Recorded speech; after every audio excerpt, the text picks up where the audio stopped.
Sahabat yang dikasihi oleh Tuhan Yesus Kristus, mari sekarang ini kita berdoa. Kami mempersiapkan diri mendengar kebenaran firman-Mu, nyatakanlah kebenaran sabda-Mu kepada kami. Mohon dalam nama Bapa, Putra dan Roh Kudus.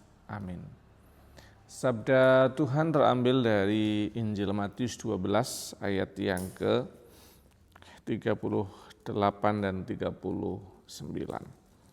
Pada waktu itu berkatalah beberapa ahli Taurat dan orang Farisi kepada Yesus, "Guru, kami ingin melihat suatu tanda daripadamu."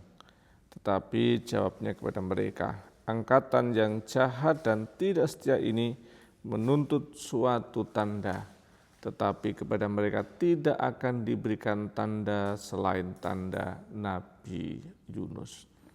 Sahabat yang dikasihi oleh Tuhan Yesus Kristus, orang-orang zaman Yesus memang sedang menanti Mesias yang dijanjikan sesuai dengan hitung-hitungan dan apa yang tersurat di dalam kitab Perjanjian Lama. Dan ketika Yesus mengajar, Yesus melakukan banyak karya dan seterusnya, mereka mulai mempertanyakan, jangan-jangan ini Mesias yang dijanjikan Tuhan itu.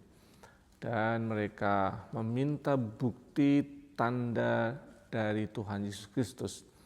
Apakah ada sinyal yang menunjukkan bahwa memang Yesuslah orang yang dinanti sesuai dengan anggapan mereka.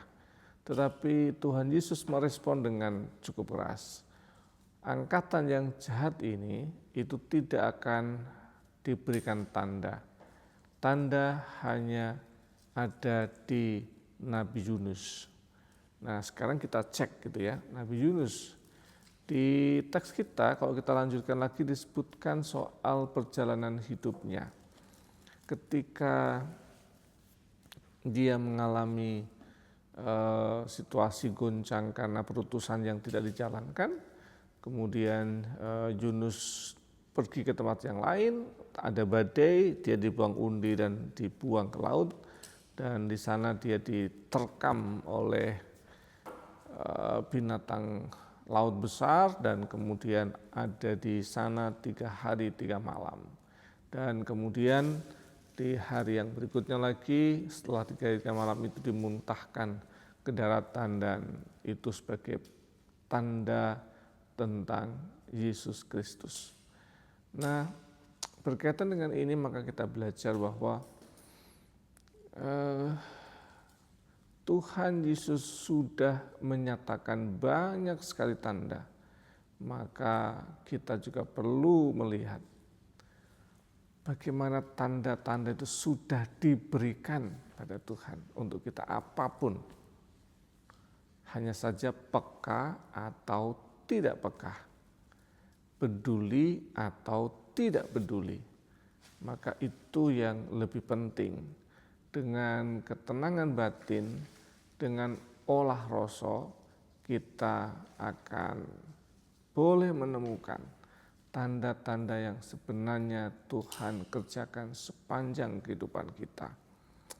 Hal yang kedua yang menarik dari Yunus adalah apa yang saya hayati, ketika dia pergi ke tempat yang lain, harusnya Niniwe tapi pergi ke Tarsus, di peristiwanya dia masukkan ke dalam laut, dibuang dan diterkam dengan ikan besar, dan kemudian dia dengan utuh ditelan gitu ya. Saya selalu membayangkan kalau kita Yunus itu ngeyel lagi, kalau kita tuh suka ngeyel sama Tuhan. Pertama berbuat nggak baik, kirim ikan besar. Ketika terus begitu sampai kemudian ikan besarnya menyerah gitu. Dan kemudian ya sudah, kalau kamu mengundurkan diri, aku tak pakai ikan kecil-kecil aja. Artinya kalau sampai ikan kecil yang datang ke kita dan selesai, kita akan hanya menjadi serpian-serpian kecil yang hancur.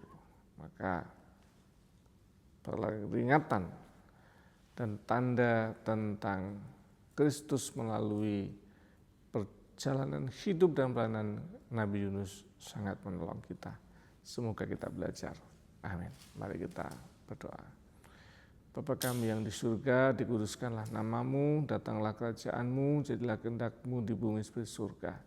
Berikanlah kami pada hari ini makan kami secukupnya, dan ampunilah kami kesalahan kami, seperti kami juga mengampuni yang bersalah pada kami. Dan janganlah memberikan cobaan, tapi lepaskanlah kami dari yang jahat. Karena Engkau yang punya kerajaan dan kuasa dan kemuliaan sampai selama-lamanya. Amin.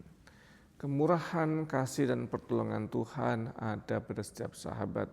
Dalam nama Bapa, Putra, dan Roh Kudus. Amin.